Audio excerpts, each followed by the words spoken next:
নমস্কার, কেমন আছো সবাই? আশা করছি সবাই খুব ভালো আছো আর আমরাও ভালো আছি। আজকে আমার আরও একটি নতুন ব্লগে তোমাদের সবাইকে অনেক অনেক স্বাগত জানিয়ে ব্লগটি শুরু করছি। আর আশা রাখছি ব্লগটি কিন্তু তোমাদের ভালো লাগতে পারে। সকাল সকাল বাসি কাজকর্ম যেগুলো ছিল সেগুলো কিন্তু ঘুম থেকে ওঠার সাথে সাথেই সেরে নিয়েছি। আর তারপর ব্রাশ কলগেট নিয়ে কলে গিয়ে মুখ টুক ধুয়ে নিজেও একটু ফ্রেশ হয়ে নিয়েছি। আর এরপর চলে এসেছি আমি যে গাছগুলো লাগিয়েছি সেই গাছগুলোকে একটু যত্ন করতে। খুব বেশি যত্ন করি না, গতকালকে রাত্রে বৃষ্টি হয়েছিল, কাপগুলোতে জল জমে গেছিলো। তো এই পর্তুলিকা গাছগুলোর গোড়ায় যদি জল জমে যায় তাহলে সেগুলো কিন্তু পচে যাওয়ার সম্ভাবনা থাকে, জানো তো। সেই জন্য কাপের থেকে জল একটু নিংড়ে ফেলে দিলাম। ওদিক থেকে সোজা কিন্তু চলে এসেছি রান্নাঘরের দিকে। কেন কি আমাদের প্রত্যেকটা গৃহিণীর কিন্তু সকালবেলায় বলো আর দুপুরবেলা আর রাতের বেলা এই 24টা ঘন্টার অর্ধেক সময়টাই কিন্তু রান্নাঘরেই কেটে যায়। আর এদিক থেকে সকাল সকাল দেখো বৃষ্টি চলে এসেছে, আর বৃষ্টিতে ভিজে ভিজেই কিন্তু আজকে সারাদিনের কাজটা আমাদের কমপ্লিট করতে হবে। যতক্ষণ না বৃষ্টি কমবে ততক্ষণই তো ভিজতে হবে। আর বৃষ্টি কমলেই যে একদম ঝকঝকে পরিষ্কার হয়ে যাবে চারিদিক তা কিন্তু না, ওই যে জল কাদা সেগুলো কিন্তু থেকেই যাবে। ওদিক থেকে চাটা এই ঘরে নিয়ে এসেছি আর তারপর বিছানা গোছাতে এসেছি। বালিশগুলো রেখেছিলাম ওই যে আমার শোকেস দেখেছো, শোকেসের কাছে। আমার বর যেহেতু ঘরেই ছিল সেই জন্য বলেছিলাম যে বালিশগুলোকে না তুমি একটু ছুঁড়ে ছুঁড়ে মারো আর আমি কিন্তু বালিশগুলোকে গুছিয়ে নেব। তো ও বালিশটা ছুঁড়ে মারছিল আর আমি ক্যাচ ধরতে পারছিলাম বলে আমাকে বাহবা দিচ্ছিল, সেটাই শুনে কিন্তু হাসাহাসি করছিলাম। ওদিক থেকে আমি কিন্তু চাটা সকালে খেয়েই নিয়েছি আগে আগে। আর তারপর বরের জন্য একটু চা নিয়ে ও ঘরে দিয়ে এলাম। সত্যি কথা বলতে কি জানো তো, এই বৃষ্টি বর্ষার সময় না ছাতি মাথায় দিয়ে কাজ করতে খুব অসুবিধে লাগে। ও ঘর থেকে চা যখন আমার ঘরে নিয়ে আসছিলাম তখন নড়াচড়া লেগে বিস্কুটটা ভিজে গেছে। আর একটা মেরি বিস্কুট দিয়েছি আর তার সাথে দিয়েছিলাম ঝুরি ভাজা। আজ অনেক দিন পর আমরা ঝুরি ভাজা খাচ্ছি। কি বলো তো, বেকারি বিস্কুটগুলো আমাদের এখানে বেশ ভালো আসে, থেকে মোটামুটি 2-3 রকমের বিস্কুট আমরা নিয়ে থাকি জানো। তবে এবছর ঝুরি ভাজাটা প্রথমই নিই। যাই হোক, তোমাদের সাথে গল্প করতে করতে ওদিক থেকে অনেকটা বেলাও হয়েছে। সকালের খাবার দাবার আমরা খেয়েও নিয়েছি জানো তো। আর তারপর সোজা চলে এসেছি থালা বাসনগুলো ধুয়ে নিতে। ওদিক থেকে বৃষ্টি কিন্তু থেমে গেছে। আর কি বলো তো, বৃষ্টিটাও থেমেছে আর মাটি একটু ভিজেছে কি না ভিজেছে, আবার যেমন গরম ছিল ঠিক তেমনই গরম পড়ে গেছে। যাই হোক, আজকের ভিডিওতে তোমাদের সঙ্গে কিন্তু আলোচনা করব যে মাত্র 30 মিনিট হাতে সময় নিয়ে কিভাবে আমার এই ছোট্ট রান্নাঘরটিকে পরিষ্কার পরিচ্ছন্ন করে রাখি। আর তার সাথে বেশ কয়েকটি কিচেন টিপস যা কিন্তু তোমাদের অনেক হেল্প করবে কাজের।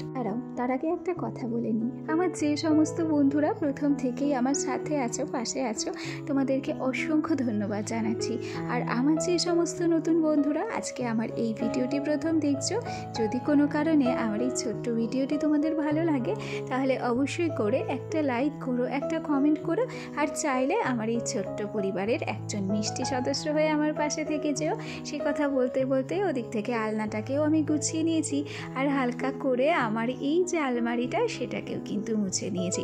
আর তারপর আমার ঘরের এই যে কোণাগুলো দেখো, সেই কোণাগুলোতে কয়েকটা ফুল ঝোলানো থাকে, সেই ফুলগুলোকেও হালকা করে ডাস্টিং করে নিয়েছি। আর গল্পে গল্পে জুতোটাকেও কিন্তু সাজিয়ে নিয়েছি। যেহেতু বৃষ্টি হচ্ছে, ছেলের জুতোর অবস্থা দেখেছো, প্রত্যেকটা জুতোতে কিন্তু কাদা লেগে আছে। আর যেহেতু আমাদের মাটির ঘর, মাটিরই উঠোন, সেহেতু কি বলতো, পায়ে পায়ে এই সমস্ত সিঁড়িগুলোতে প্রচণ্ড কাদা জমে। সেই জন্য বৃষ্টি কমেছে সেই সুযোগটা নিয়েই কিন্তু আমি এই সিঁড়িটাকে বেশ ভালো করে ধুয়ে নিচ্ছি। আর তার উপরে দেখো আমার এই সিঁড়িটা না বেশ ঢালু। জল আমি সামনের দিকে যত ছেটিয়ে নিয়ে আসছি তত কিন্তু জল গড়িয়ে ওই গোড়ার দিকে চলে যাচ্ছে। চলো এই পর্যায়ে দিনের কাজ কমপ্লিট করে সোজা চলে এসেছি সন্ধেবেলা। আর এখানে লুচির জন্য আমি কিন্তু ময়দাটা মেখেও রেখেছি। আজকে রাত্রে একটু লুচি করব। আর তার সাথে এই যে দেখছো হবে ছোলার ডাল। কেন কি আমার বর লুচি আর ছোলার ডাল খেতে খুব পছন্দ করে। চলো এ পর্যায়ের প্রথম টিপসটা দিয়ে নিই। লুচি আমরা অনেকেই খেতে পছন্দ করি, তবে সেই লুচিটা যদি খুব নরম এবং ফুলকো হয় তাহলে তো স্বাদের কোনো কথাই হয় না। আর সেই জন্য লুচির আটাটাকে যদি আমরা অনেক আগে ঈষৎ উষ্ণ গরম জল দিয়ে মেখে রাখি এবং ডো তৈরি করার পর একটা সাদা পাতলা কাপড় দিয়ে, ভেজা কাপড় অবশ্যই, ঢেকে রাখি সেই ডোটাকে, তাহলে কি হবে, লুচিটা কিন্তু অনেক নরম হবে এবং লুচিটা ফুলকোও হবে। আর লুচির স্বাদ বাড়ানোর জন্য লুচিতে একটু কালো জিরে আর তার সাথে একটু জোয়ান যদি দেওয়া যায় তাহলে তো টেস্টটা আরও দ্বিগুণ হয়ে যায় জানো। যাই হোক, এ পর্যায়ে আরও টিপস বাকি আছে। তার আগে দেখো আমার ছেলের জন্য তার বাবা কত খাবার নিয়ে এসেছে, আর সেইগুলোই কিন্তু আমি সাজিয়ে গুছিয়ে রাখছি। এই যে ঝুড়িটাতে আর আটছে না, সেই জন্য এই সাইডের টেবিলটাতে একটু সাজিয়ে রাখলাম তোমাদেরকে দেখানোর জন্য। বলো, এই পর্যায়ের দ্বিতীয় টিপস দিয়ে নিই। আমরা অনেকেই চীনামাটির জিনিসপত্র ব্যবহার করি, সেগুলোতে কিন্তু কিছু সময় কালচে দাগও পড়ে যায়। তাই চীনামাটির কালচে দাগ পরিষ্কার করার জন্য যদি একটু লবণ গোলা জল দিয়ে সেই জিনিসটাকে পরিষ্কার করা হয়, তবে চীনামাটির বাসন কিন্তু খুব সুন্দর পরিষ্কার এবং ঝকঝকে হয়ে যায়। তো যাই হোক, দেখো তোমাদের সাথে গল্প করতে করতে না টিপস দিতে দিতে হাতের কাজটাও কিন্তু করে নিচ্ছি। এদিক থেকে লুচিটাও কিন্তু আমার বেলা হয়ে যাচ্ছে। বেলুন চাকির ঝামেলা ছাড়া এই ছোট্ট একটা লুচি ভাজার মেশিন দিয়ে আমার লুচি বেলতে কিন্তু বেশ ভালো লাগে জানো। আমার কষ্টটা অনেকাংশে কম হয়। এদিকে দেখো আমার কষ্ট আরও কম করতে আমার বর চলে এসেছে লুচি ভাজতে, অর্থাৎ রান্নায় আমাকে হেল্প করার জন্য। চলো এ পর্যায়ে তৃতীয় টিপসটা দিয়ে নিই। অনেক সময় কিন্তু কাজে আমাদের তাড়াহুড়ো থাকে, আর তাড়াহুড়োর মধ্যে অনেক সময় রান্না কিন্তু কমপ্লিট করে নিতে হয়। তো তাড়াতাড়ি রান্না করার জন্য যদি আমরা রান্না করার যে মশলা ব্যবহার করি সেই মশলায় কয়েক ফোঁটা লেবুর রস দিয়ে দিই, তাহলে কি হয়, সবজি কিন্তু খুব তাড়াতাড়ি সেদ্ধ হয়ে যায় আর আমাদের রান্না তাতে কিন্তু অনেকটা তাড়াতাড়ি হয়ে যায়। চলো এবার আসি পরের টিপসে। রান্না বান্না করার সময় আমরা তো থালা বাসন সবাই ব্যবহার করি, কিন্তু কিছু কিছু সময় দেখা যায় সেই থালা বাসনে কোনো কিছুর কষের দাগ লেগে যায়। তো সেই কষের দাগটা তুলতে গেলে আমাদের বেশ কিন্তু পরিশ্রম করতে হয়। তবে সেই কষালা বাসনপত্রে যদি একটু টক দই কিংবা দুধের স্বর লাগিয়ে রেখে খানিকক্ষণ রেখে পরিষ্কার করা যায়, তাহলে সেই কষের দাগটা কিন্তু খুব নিমেষেই উঠে যায়।